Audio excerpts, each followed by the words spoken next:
ലീഡറെ ഏറ്റവും കൂടുതൽ അറിയുന്ന പത്മജ, ലീഡറുടെ ശക്തിയും ബലഹീനതയും അറിയുന്ന പത്മജ. ലീഡറുടെ എന്തായിരുന്നു ബലഹീനത? എവിടെയാണ് ലീഡർ ചില സന്ദർഭങ്ങളിൽ ചില ബലഹീനതകൾ കടിമപ്പെട്ടു പോയിട്ടുള്ളത്? എന്താണ് പത്മജയ്ക്ക് അതിനെക്കുറിച്ച് വാത്സല്യം? അത് മാഷ്കറിയാം, ആശ്രിത വാത്സല്യം. അതായത് പലർക്കും എനിക്ക് തോന്നിയിട്ടുണ്ട് അച്ഛൻ അർഹതയുള്ള കൂടുതൽ ആൾക്കാർക്ക് കൊടുത്തിട്ടുണ്ടെന്ന്. കാരണം നമ്മൾ ഇന്ന് കാണുന്ന ആളെ ഇപ്പം നാളെ നമുക്കൊരിക്കലും വിചാരിക്കില്ല അയാൾക്ക് ഇത്ര കഴിവുകളുണ്ട്, അല്ലെങ്കിൽ അച്ഛൻ അയാളത്തെ കഴിവുകൾ കണ്ടെത്തി അവരെ ഭയങ്കരമായിട്ട് അങ്ങ് ഉയർത്തും. അതായത് ഒരാളെ കണ്ണു വെച്ചാൽ ഞാൻ പറയാം ഇയാളിപ്പോൾ നാളത്തെ മന്ത്രി MP ആവുമെന്ന്. അത് ശരിയായിരിക്കും, കാരണം പിന്നെ അങ്ങനെ പടി കയറി വരുന്നതാണ് അയാൾ. പക്ഷെ ഞാൻ ചിലപ്പോൾ ഒരു അർഹതയില്ലാത്തവർക്ക് കൊടുത്തോണ്ടാണോ എന്തോ അവരൊക്കെ അച്ഛനെ പിന്നെന്ന് കുത്തിയെന്ന് എനിക്ക് തോന്നും. കാരണം കുറേ പേര് പെട്ടെന്ന് വളർന്നു വന്നവരുണ്ട്, പെട്ടെന്ന് വളർന്നവർ. അവരൊക്കെയാണ് അവസാന സമയത്ത് അച്ഛനെ ഏറ്റവും വേദനിപ്പിച്ചവർ. Leader C.K. കരുണാകരനും അദ്ദേഹത്തിൻ്റെ കുടുംബവുമായി എനിക്ക് വളരെയേറെ ബന്ധം പണ്ടുമുണ്ട് ഇന്നുമുണ്ട്. അതിൽ തീർച്ചയായിട്ടും മുരളിയുടെയും പത്മജയുടെയും ആയിട്ടുള്ള ബന്ധവും വളരെ ആഴത്തിലുള്ളത് തന്നെയാണ്. മുരളിയായിട്ട് ചില അഭിപ്രായ വ്യത്യാസങ്ങളൊക്കെ ഇടയ്ക്കുണ്ടായെങ്കിൽ ഇപ്പോഴും അഭിപ്രായ വ്യത്യാസങ്ങളൊന്നും നിലനിൽക്കുന്നില്ല. പത്മജയാണെങ്കിൽ ഒരിക്കലും യാതൊരു വിധത്തിലുമുള്ള അഭിപ്രായ വ്യത്യാസത്തിന് ഇട നൽകിയിട്ടുമില്ല.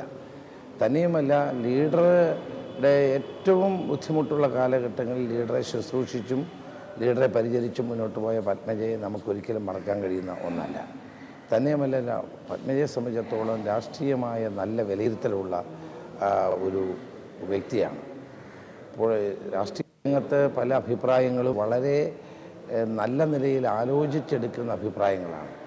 അപ്പോൾ ഒരു രാഷ്ട്രീയമായ വിലയിരുത്തലുകൾ പല കാര്യത്തിലും നടത്താൻ സമർത്ഥയായ ഒരു പൊതുപ്രവർത്തക എന്നുള്ള നിലയിൽ തന്നെയാണ് ഞാൻ പത്മജയെ വിലയിരുത്തുന്നത്. പത്മജ ഞാൻ സന്ദർഭത്തിൽ ഇങ്ങ് വന്നുപോയെന്നു, പക്ഷെ എങ്കിലും അതിനകത്ത് ഒരു പ്രസക്തിയാണ്. എന്താ കാരണം വെച്ചാൽ ഇപ്പം ഈ ചരിത്രം നമ്മൾ ആര് വിചാരിച്ചാലും മാറ്റി കളയാൻ കഴിയില്ല.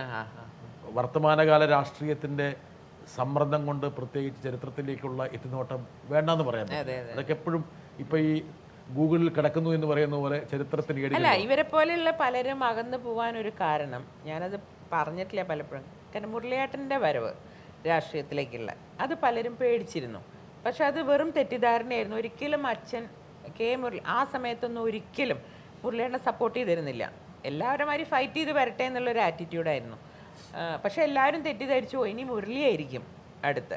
അങ്ങനെയല്ല, അച്ഛൻ ശരിക്കും അച്ഛൻ്റെ അടുത്ത ആളുകൾ കൂടെ നിന്ന കുറേ ഒരു വിശ്വസ്തന്മാരുണ്ട്. അവരിൽ ആരെങ്കിലും ഒരാളായിരിക്കും ശരിക്കും അച്ഛൻ്റെ പിൻഗാമിയായിട്ട് വരുന്നതാണ് ഞങ്ങൾ വരെ വിചാരിച്ചത്. അച്ഛനും അങ്ങനെയാണ് വിചാരിച്ചത്. പക്ഷെ അവരെല്ലാം തെറ്റിദ്ധരിച്ചു, അങ്ങനെയല്ല. പക്ഷെ എപ്പോഴെങ്കിലും ഒരു രാഷ്ട്രീയ നേതാവിൻ്റെ മകൻ രാഷ്ട്രീയത്തിലേക്ക് വന്നു കഴിഞ്ഞാൽ ആ വ്യക്തി അല്ലാതെ മറ്റൊരാരെങ്കിലും വ്യക്തി ആകുന്നൊരു പതിവില്ല.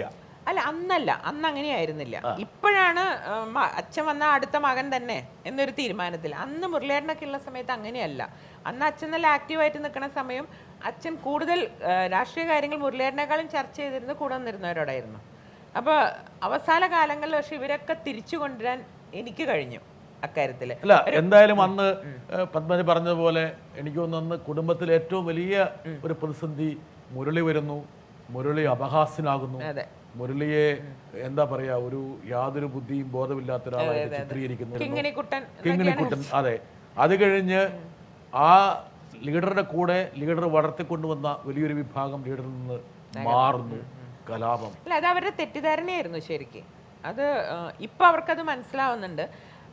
പിന്നെ അവസാന കാലങ്ങളിലൊക്കെ ഇവർ അച്ഛനായിട്ട് വീണ്ടും പഴയ മാതിരി അവസാനത്തെ എനിക്കൊന്ന് പ്രത്യേകിച്ച് അവസാനത്തെ 1-2 കൊല്ലം അതിന് സത്യം പറഞ്ഞാൽ ഞാനൊരു കാരണമായിട്ടുണ്ട്. ഞാൻ എല്ലാവരുമായിട്ട് ഈ പറഞ്ഞ മാതിരി ഞാൻ ആരായിട്ടൊരു വഴക്കിന് പോണ ആളല്ല. എത്രമാത്രം നമ്മളെ ദ്രോഹിച്ചാലും അത് അവരുടെ സ്വഭാവം എന്ന് പറഞ്ഞങ്ങ് വിടും. കാരണം അവരെ പോലെ ഞാനും അവരും തമ്മിൽ എന്താ വ്യത്യാസം എന്നുള്ളതാണ് എൻ്റെ ആറ്റിറ്റ്യൂഡ്. അതുകൊണ്ട് ഞാൻ എല്ലാവരുമായിട്ടും സൗഹാർദ്ദം ഇതാക്കുന്നത്. അപ്പോൾ അതുകൊണ്ട് തന്നെ അവസാന കാലങ്ങളിൽ ഇവരെല്ലാം അച്ഛൻ്റെ അടുത്തേക്ക് തിരിച്ചു